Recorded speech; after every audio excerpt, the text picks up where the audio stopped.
안녕하세요. 이선옥입니다. 저는 촉 전망서에 정체성 정치와 그걸 대표하는 페미니즘 그리고 PC주의 운동에 대한 얘기를 썼고요. 자세한 얘기는 책을 보시면 아실 수 있을 테고, 오늘 제가 5분 동안의 짧은 발표 주제로 정한 키워드는 두 가지입니다. 하나는 가변성이고요. 다른 하나는 시뮬레이션이라는 두 가지 키워드를 제가 가지고 나왔습니다.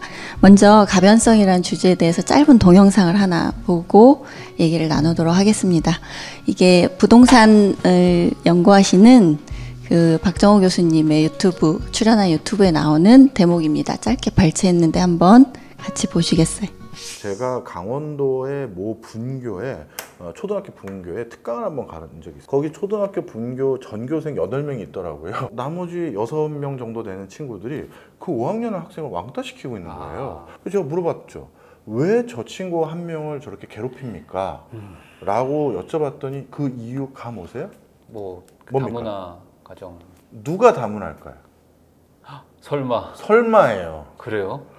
5학년 그 친구만 아버지 어머니가 다 우리 한국인이고 나머지가 다 다문화예요. 그래요? 그래서 너는 우리랑 다르다예요. 이게 군단위 이하의 현장입니다. 네, 저도 이 대목을 보면서 좀 놀랐는데요. 군단위 이하의 이제 현장이라고 하셨지만 이제 조금 있으면 우리 사회가 어느 쪽으로 변화할지를 한 단면을 좀 보여주는 장면이라고 생각을 합니다. 제가 이 가변성이란 키워드로 두 번째 준비한 주제는 데이브 샤펠이라는 미국의 유명한 그 스탠드업 코미디언입니다. 이분의 쇼는 워낙 유명하고 지금 넷플릭스에서 방영을 하고 있는데 그 성소수자를 비하했다는 그 비난을 받고 있는 중입니다. 그 중에 한 대목인데요. 자, 이 앞에 상황이 어떤 거냐면 여러분이 잘 아시는 그 킴 카다시안하고 카니에 웨스트 부부, 그 킴 카다시안의 새 아빠인 이름 생각이 안 나. 그 남성 백인 셀럽이 성전환 수술을 해서 어느 날부터 이제 여성이 돼서 지금 활동을 하고 있어요. 그 상황에 대한 얘기를 앞에 나누고 이 얘기를 하는 겁니다. 네. 이렇게 미국이 성소수자로 전환을 해서 남성에서 여성으로 사는 그 삶을 관용적으로 이렇게 받아들이고 그 셀럽이 여전히 인기를 얻는 그 상황을 보면서 나는 미국인 데이브 샤펠은 이런 나라에서 살고 싶다. 이렇게 다양성을 존중하고 관용적이고. 그런데 흑인으로서 나 데이브 샤펠은 약간 질투가 난다. 왜냐하면 어떻게 트랜스젠더가 불평등 올림픽에서 흑인을 이길 수가 있지? 이게 조크입니다. 그래서 관객들이 다 웃어요. 그래서 작년에 경찰한테 총살당한 흑인 수의 절반만큼만 트랜스젠더가 총살당했으면 LA에 전쟁이 났을 거예요. 이렇게 말을 합니다. 제가 이 대목을 들고 온 이유는 앞에 것과 이 두 가지 상황을 보시면요. 제가 쓴 글의 제목이 약자의 게임입니다. 왕자의 게임을 패러디한 건데요. 우리가 흔히 약자나 소수자를 위하고 그들의 권리를 보장해야 된다라고 주장하는 것이 굉장히 옳은 주장이고 되게 정의롭고 관용적인 주장으로 다 여기죠. 그 명분 자체는. 그런데 약자나 소수자라는 그 개념 자체가 이런 가변성을 가지고 있다는 사실을 우리가 같이 고려하지 않으면 이것이 계속 갈등 요인으로 작용한다는 거예요.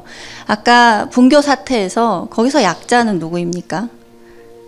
원주민인 우리 부모가 한국인인 그 아이가 어쨌든 피해를 겪고 있는 상황이고 우리가 우리 사회에서 약자라고 규정하는 소수자라고 규정하는 이주민의 자녀들이 지금 가해자 집단이 되고 있는 거죠. 그리고 이 흑인과 트랜스젠더, 성소수자라는 이게 전통적인 우리가 약자, 소수자 집단으로 분류된 이 두 집단 사이에도 자신이 속한 정체성에 따라서 미국 시민으로서의 나와 흑인으로서의 나가 이런 같은 상황을 보고도 감정이 묘하게 다른 거예요. 근데 집단 안에서 개인들이 다 같지 않거든요.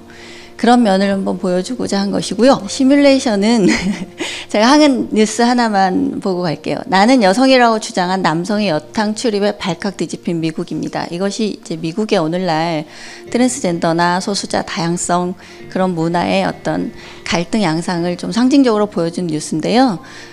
남성 백인이 나는 여성이라고 얘기를 하고 사우나 여탕에 들어간 거예요. 그런데 그 여탕에서 발기된 상태로 돌아다니다가 신고를 당한 겁니다. 그런데 이 여성은 몸을, 그러니까 성전환 수술을 하지 않은 거죠. 그러니까 내 정체성 그대로 내가 여성이라고 여긴다면 난 여성이다가 이 트랜스젠더라고 하기에도 좀 모호한 상태예요. 왜냐하면 이분이 계속 이런 노출죄로 기소가 된 상태예요. 이런 계속된 반복된 이런 행동으로 인해서. 그래서 여기에서 보시면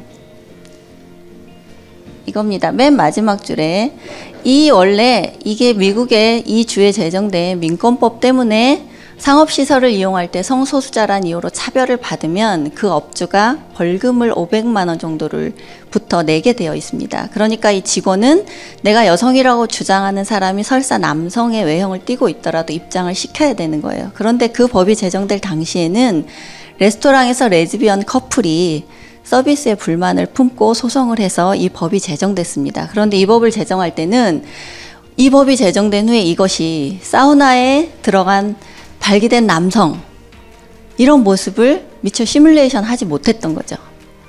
그러니까 어떤 법이나 제도 같은 것을 만들 때 그것이 당장은 그 어떤 한 집단을 보호하기 위해서 우리가 그걸 만들었을 때 이런 사회구성원 전체에게 적용되는 어떤 제도의 변화는 시뮬레이션을 반드시 거쳐야 한다.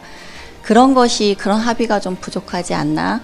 그리고 이 두 가지 키워드를 관통하는 주제는 개인이라는 존재입니다.